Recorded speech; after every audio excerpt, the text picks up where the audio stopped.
Budapešti s Macronem a 16 prosince jsem byla a myslel jsem si, že už tam budete spěchat tak, jak já jsem spěchal. 13 prosince, 20 let se dál vznikla naše vláda a 14 ráno jsem letěl na místo, které je nejdůležitější pro Českou republiku v rámci Evropy.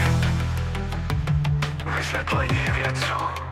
Andrej Babiš má až nezdravou obsesi ze spěchání. Je netrpělivý, žije přesvědčení, že když spěchá on, musí i jiný. V tomto konkrétním bodě řečník vyčítá premiéru, že nespěchal na Evropskou radu, kde se podle vyjádření řečník stále ještě necházel. Vypadá to, že zatímco byl Fiala už premiér, Andrej Babiš byl z nějakého důvodu v Evropské radě, kde na Fialu zřejmě čekal, až přijde on, ale nepřicházel. A Babiš tam byl zcela sám.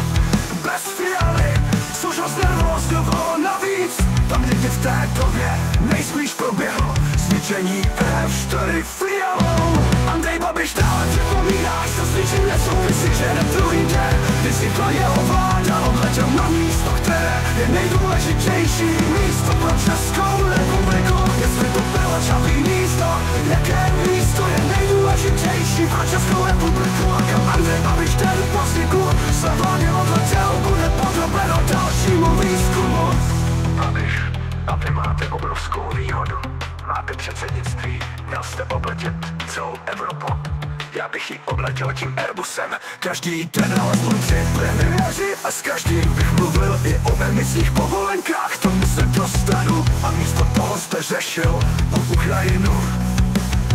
Kdyby byl Andrej Babiš premiérem v době předsednictví, člen v Radě EU, každý den by Airbusem obletěl alespoň 3 premiéry. Nejenom, že by je obletěl, ale i by s nimi mluvil. Pomineme-li skutečnost, že by tímto tempem do týdne všechny premiéry obletěl a další týden by si tedy musel dát druhé kolečko. Určitě stojí za zamyšlení, kdo by byl na Babiše zvědavý při představě, že jste premiér země a jednou za týden k vám přiletí Airbusem Babiš, aby s vámi mluvil a pak by rychle letěl za dalším premiérem, že ten den musí stihnout obletět minimálně 3. Jistě by se to omezilo a Babiš by měl po čase soudní zákaz přiblížení k většině evropských premiérů. Andrej Babiš dále vyčítá Fialovi, že místo toho, aby jako nějaký maniak letal Airbusem a navštívil minimálně 3 premiéry za den, řešil Ukrajinu. Babiš, takže vy jste převzali předsednictví, které my jsme připravili. 3 roky jsme ho připravovali. Máte krásnou zahradu. Budu se tam podívat jednou v sobotu. Budete mít nový terminál. To je také naše dílo. A pro vládní média, která vám vyhrála volby. Proč pro ně nedokončíte ten projekt, aby měla hezký prostor na otázky, a které jste na začátku ani nechtěli odpovídat? To je také náš projekt.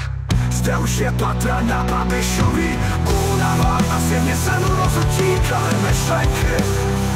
Je zřejmé, že ještě ten den mu někdo ukazoval fotografie své